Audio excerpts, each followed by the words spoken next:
Welcome back to another video, and today I'll be reviewing some older eyeshadow palettes from my collection. So welcome back, and we are doing something new today. We are reviewing some older eyeshadow palettes, and I do think the need to make this sort of like video, and I think I'm gonna be running this series at least during this year on my channel, was that with so much palettes coming in, and I have been collecting makeup now for like many years, and it was even before like I was actually doing YouTube videos.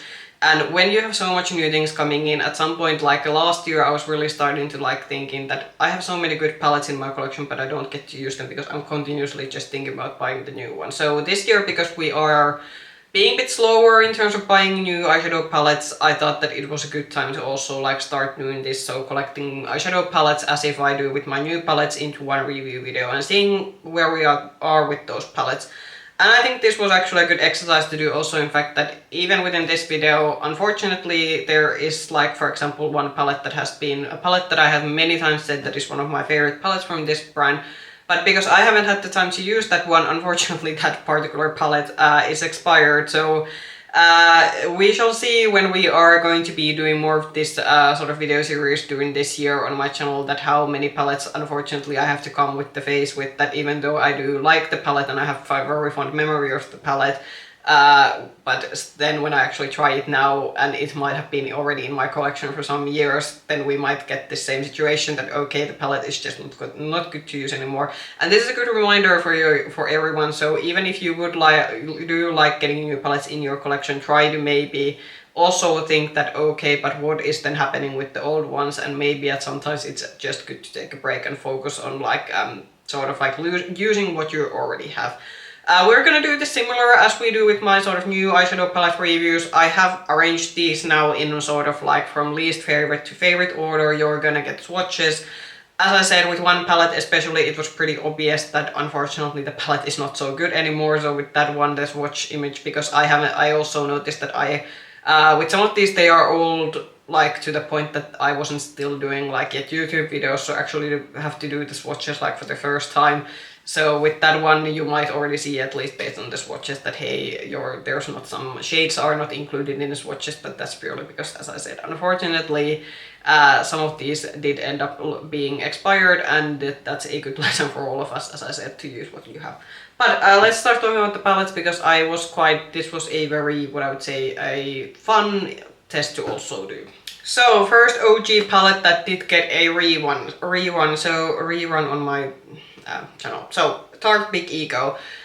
This has been a palette that has hung out and survived quite a lot of my declutters, and I do remember when this launched, this definitely wasn't a favorite to a lot of people. I remember when this launched, a lot of people were saying that yeah, it was decent. Some people really didn't get along with this one. I saw this getting decluttered in a lot of like declutters during the year when this was released. So this got really mixed reviews, and I kind of like had memories of having used this one that I thought this was okay. And the reason this has been hanging around is that I do like having one palette from Tarte in my collection, but it maybe wasn't for the quality. I'm gonna pop in the look. So just like with new eyeshadow palettes video, we have the looks. The swatches in this one are the original swatches. I haven't re-swatched this particular palette for this video, but so the formula in this particular palette, I did remember that the matte formula was a bit on the drier side, and I do think the time, especially with this palette, shows that the matte formula, because it was a more drier matte formula to begin with, it had maybe even gotten a bit more on the drier side. But I am happy to say that even though it's a more drier thin matte formula, I could still work with this one. I think the most like what people were maybe not so big fan of were the shimmers. This has a couple of shimmer formulas, so we have something a bit more like chunky like this kind of shade, but then we had something a bit more like satiny leaning like the pink one on the shade. And I do think the best shades that have survived in terms of age are these more like more satiny ones. I do think like these ones were still pretty good to work with. This, for example, I did use it in one of the looks that you're seeing. These were a bit sticky to work with when I originally got this palette. And now I do feel that this formula has changed into being from sticky to being a bit gritty. I actually had a bit of like my eyes started watering with this one. It wasn't a fun shade to work with. I think a pretty similar experience was when I think I did use this one on the look, though this one luckily isn't as like chunky as this one. So this particular, for example, purple shade over here, it's still like good to use, but you can definitely feel it that it has like changed from being like sticky to being a bit on the more like drier side. I would have to say like it's the palette is still good to go. I am still gonna keep this around. I do have to say the positive thing for this being a Tarte palette, and I think you can see it from the looks, is that it is still like relatively versatile. Like I could get like distinctly different looks with this one. You kind of have the options to do something pink and then something more neutral leaning, or even like something bluish or like smokier with this one. I do have to say maybe in terms of like formula, the two, especially these two bluish purple shades over here, not maybe the best shades to work with, so in terms of the fact that if you're thinking about super colorful looks, this might not be a palette, but for basic kind of looks, I do think actually this is still pretty good to go. But definitely in terms of the shades, this is also beginning to show its shades. The mattes have gotten, again, a bit drier than what they were, but luckily still workable, and overall this silver shade is the only shade that I think I'm gonna stay away from in the future. But it's still like an okay palette, but I did like my opinion of the original review that I had from the palette, that is it anything revolutionary? No, but I do think it still has a place in my collection. Then a smaller palette. So this is a palette that gets very often featured in my sort of Christmas winter videos, so favorites. So this is the Lumiere Graphique. This was Chanel's holiday print from, oh gosh, it is already like 2 or 3 years. Long time ago. In makeup industry standards. So I'm gonna show this bit close by. So this is something that I always like to say, that this is a good cool tone and smoky eye palette for people that don't like grays, because it kind of has like brown leaning gray tones. And also second with this one is that the shades are more like satiny shades, so they are easier to work with. With this one you're only gonna see 2 of the looks, and I am gonna use the original swatches. In terms of quality, I actually don't think with this one, there isn't like that much different. I feel the quality is still there, even though this is a couple of years older. So I do think in terms of formula, and maybe with the, in this case, the price point kind of shows in the fact that for me, this feels that it is as good as it is when I got it a few years ago. This still isn't anything like super versatile. You are gonna get some kind of variation of a cool leaning smoky look, but I think for me, this is still a, aside from the like Dior's Backstage Silver Essentials palette, this is probably like my other favorite palette that I would actually like to do a smoky eye with, because with this one the black is, because it's a more satiny light black, it's much more easier to like work in terms of like my with my sort of makeup style that I apply my eyeshadow. And because a lot of, for example, matte blacks tend to, with me, have the effect, because I have pretty pale skin, that you kind of get the panda eye effect, which is not my favorite.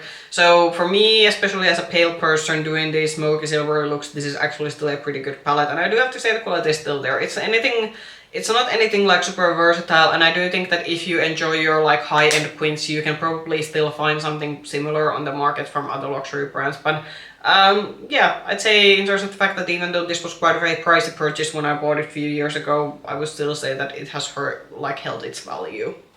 Alright, and then unfortunately the palette that I have said often that is my favorite palette from this brand, but unfortunately this has expired, and this really shows that you have to use your makeup when it's good. So Glossgods' Vintage Glam. I do think for my luck it could be that I would still be able to get a new one, because they brought this back. So I don't probably have to tell why this is my favorite palette. It has pinks and the kind of like pink leaning lilac tones. There's a bit of neutral. This is the kind of like dream palette where there's kind of like everything that I like in a palette, where you have some pinks and then you have some neutrals in the sort of undertones that I liked. I do remember when I got this, I was thinking that this probably was one of the like my, for a long time, and this is one of those palettes that dates before I started like producing like YouTube content. I do remember that this is a palette that I was like, I went back to this one and it was a like true favorite. I'm gonna like put in the looks, and with the swatches, unfortunately, with this one there are quite a few shades that are expired. So this one over here, this one I think I was able to swatch out a little bit like better. But then you have these 2 shades, so this one over here has dried out completely, this one over here has dried out completely. It's like when you try to rub it, it feels like a rough glitter. Basically the like emollient factor that makes these like that made these shimmers originally very creamy, it has basically like disappeared. Also from the mattes, this particular matte over here, also not the best matte to work with anymore. It was very powdery and patchy to work with. The other mattes were still okay, but this is unfortunately a palette that I will have to like bin after this particular video, because There's like now so many shades that I can't use with this one. But in terms of the fact that, as you can see, I was able to get 3 distinctly different looks with this one. The swatches I know aren't gonna be the best, but we'll have to do with those.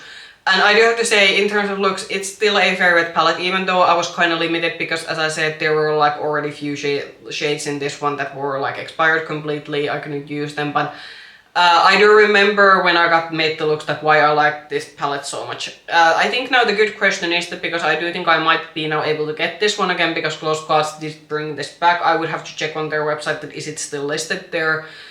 But is this something that I would want to rebuy from them? Because I will have to consider it, even though this was a great favorite at the time. And from the brand, if you're eyeing this kind of color story, I would 100% recommend getting it. But do I already have a lot of things in my collection that kind of do the same thing? And I would have to say that I'm maybe not gonna rebuy this one, even if I would warm-heartedly recommend getting this one if you're eyeing it from their website. Because I think that there are like still like newer things in my collection that I can kind of get the same effect with, even if I do still adore this. And as I said, I liked all the 3 looks that I did with this one, and it was such a such a fun trip to memory lane and remembering that why this is good. But this palette is a good reminder to everyone. If you have a good favorite palette in your collection, use it, because these don't last forever. Obviously, these are like eyeshadows, even if they do tend to last a bit longer than a lot of makeup products, but even these do have their expiration date. So unfortunately this is gonna be bin, but if you've been eyeing this particular palette and you like the color story, I would still get it from them, from their website. So let's just hope Glossgods still has this on their website. And lastly, we're gonna get to the like 2, how should I say, I'm gonna be putting these like, we're gonna do this in the same segment because I can't like put these in review, like put these in individual segments because these are like my favorite children. So what kind of maybe gave me first inspiration to do this series was that Oden's I brought these 2 OG holiday palettes back. These are the like original holiday palettes, and I have bought mine when they launched it first time. So these are very old, and I was very scared at this point that okay, like let's start using these and see what's gonna happen. But I wasn't basically very happy when Oden's I brought this back during last Christmas, and they brought this in singles, which are much more like expensive to buy compared to the original palettes, because basically producing single bundles is more expensive than like producing these in one palette.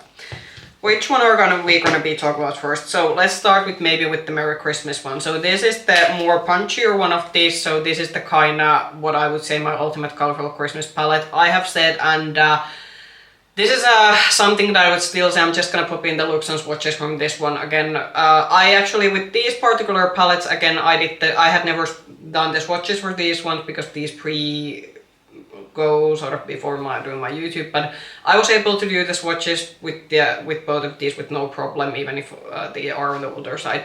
And with this one, I will still have to say I have the issue that I have had with this one the whole time. I'm kind of struggling to use this as one cohesive palette, even though if I adore the color story, I like the punchy green side, I like the red side. I was able to do some combining. You can see it especially in one of the looks where I kind of used one of the more like acidy green in the, I think in the sort of like inner corner, and then I used otherwise the red in the eyelids. But with that one I was kind of successful, but for me this is still probably going to be in the future palette that I will have to, like, I'll keep using the red separately and the green separately.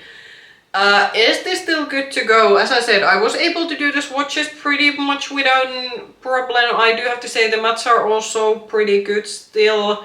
With some of the shimmers, we are maybe starting to see that they aren't maybe as cream and smooth as they used to be. Still work pretty well with the eyes, but especially I think this is a pretty good, because this gold, when I got this, I remember, I think this was one of the few shades that I wasn't such a big fan of this particular palette, because this was one of the very chunky, emollient, sticky shimmer gold shades that a lot of like indie palettes had in the time when these were originally launched. I am happy that we have gone maybe a bit forward with indie formulas, but that the gold isn't as emollient and chunky as it used to be, which is kind of showing the sign that yes, these are getting on the older side. So mine are still good to use, and I'm very happy that I got to use them, but we are starting to see with this one and also with the other one that some aging is happening. But I was very happy to use this one, and this just reminds me about using both of these palettes, reminded me of the fact that Oden's I used to do very good formulas, because these have lasted time. Because I do have to say, some of the palettes that have come after these two haven't been that much of a success in terms of formula. Then the one that is surprisingly actually the favorite and has been the favorite from these ones, so this is the Christmas Eve palette, and this is one of the few like blue-green leaning cool tone palettes, because I do like my cool tone eyeshadow palettes, but if they are very heavy like blue-green gray leaning, then those aren't my color story. But with this one, I have to say again, this is a very unique palette, because I think you can see it from the looks also. I can combine basically any of these shades together, and I always know that the like look will work out, and there's something very unique in this color story that makes it very easy and effortless for me. Similar notices about the formula then with the Merry Christmas one. Some of the shimmers are starting to maybe feel a bit on they aren't as creamy as they used to be, but I would have to say the mattes again have survived time like relatively well. I didn't feel that I had any issues when I worked with the mattes with this one. And this one as a cohesive palette works for me much better than the Merry Christmas one, and that is why I kind of featured this like on the last of this video, because I do have to say like this is the favorite from the two Christmas palettes. And overall, I would have to say that this is also a palette that I do think you have the versatility, because you do have the option to do, there is like I think one like more neutral look that you are seeing on the screen that I did with this one, but then you can do quite like fun things, and as I said, there's something very magical about how these colors combine together, even though they kind of look like that they're a bit maybe all over the place. But I think what makes this a palette and why it works is the undertones, because with the undertones with the colors do kind of go within the similar realm, so I do think that is why this works out very well. So these two, unlike the Glossgods one, these two did survive the day, survive the sort of like review, so these are still gonna stick in my collection, and as I said, I'm probably gonna keep this as long as until these grow mold or something. But yeah, as I said, these are not going anywhere. I still do love them, and if you still have these from the original launch, I would like recommend using them, because these are still very good palettes. That was my review of some older eyeshadow palettes from my collection. Comment down below what are maybe some of your older eyeshadow palette favorites. If you like this video, push the like button and subscribe to the channel, ring the bell button if you want to get notifications from my future content. You can also find with the same nickname Makeup Hedgehog on Instagram. I hope you enjoyed the video. Bye bye!